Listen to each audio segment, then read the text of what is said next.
All right, folks, buckle up because today we're talking about taxes, specifically Trump's 2026 tax proposals, for now, anyway.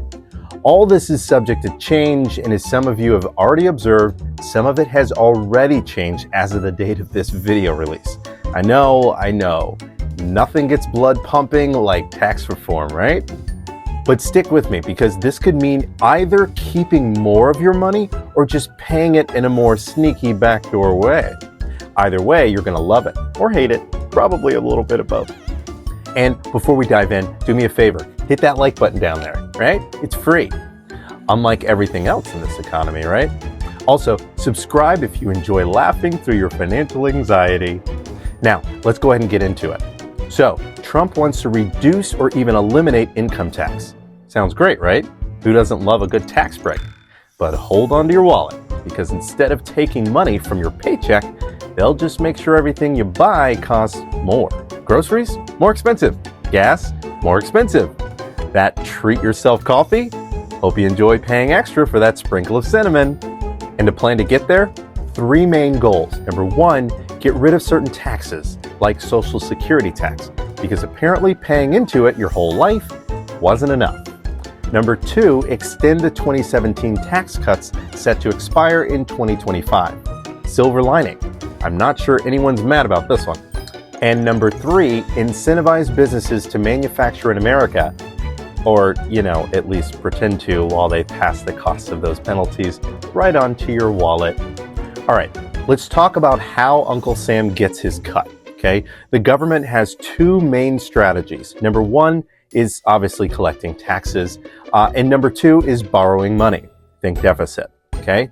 Think of it like your broke friend who always Venmos you $5 but still somehow owes you like $100. Taxes come in many fun flavors, all right? Let's go through them. So there's income tax, or AKA the reason your paycheck never looks as good as you expected, right? Number 2, payroll tax, right? Which funds Social Security and Medicare, which is adorable because they might not even be around when you actually need them.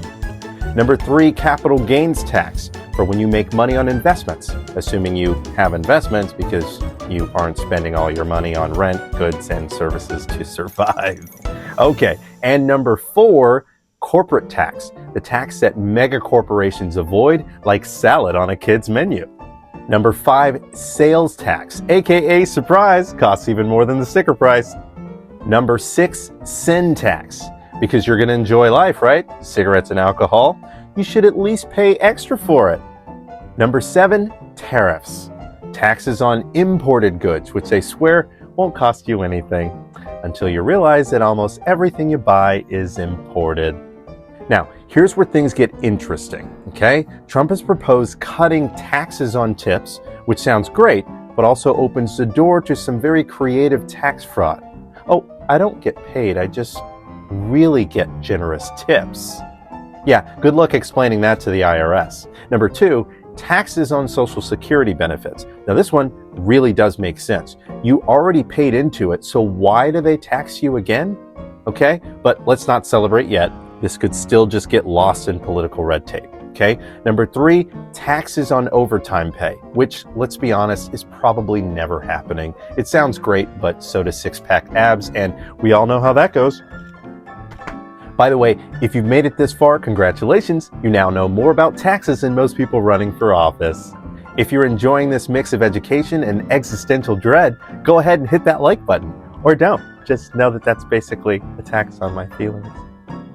Trump's 2017 Tax Cuts and Jobs Act was set to expire in 2025. If that happens, tax rates will go back up for most people. So the idea here is to keep taxes lower because paying more is nobody's idea of fun, okay? And honestly, I think this part of the plan makes a lot of sense. Keeping tax relief for working class Americans, love it. But will it pass without resistance? That's like asking if my coffee addiction is under control. It's not. This is where things get messy. The idea is to punish businesses for making products overseas with tariffs and reward those who manufacture in the US by cutting taxes. Sounds noble, right?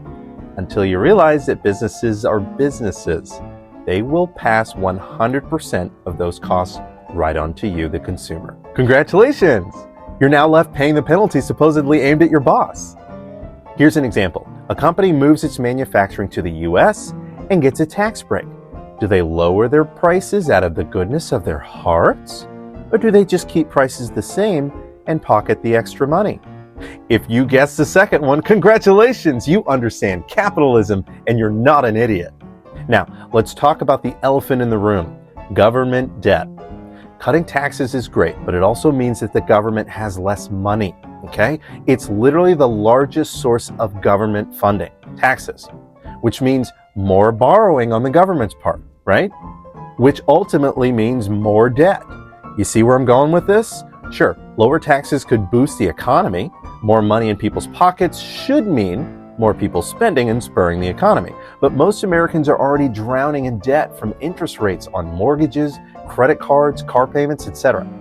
If they do get extra cash, they're probably paying off credit cards and not running up balances even further. Now, obviously, there will be some spending, don't get me wrong, but that money doesn't directly just go right back into the economy. So, will these tax cuts help or just increase the national debt? The answer is yes, to both. Maybe, whatever. Look, if I had all the answers, I'd be sipping coconut water on a private island, not explaining taxes on the internet. So, what have we learned today? Taxes are complicated. Yeah. Politicians make big promises. Yeah. And at the end of the day, the rich are probably still getting richer. But hey, at least you're now equipped with knowledge, and knowledge is power. Unless you're in Congress, in which case power is just really lame. If you found this helpful, confusing, or just slightly less painful than stepping on a Lego, smash that like button and subscribe for more financial breakdowns that make you question everything. See you next time, where we'll tackle another thrilling topic like being responsible with your money. All right, hold on, don't all scream with excitement at once. I've been Kevin with MoneyTreeAndMe, providing better security and ensuring better lives. Make it a great day.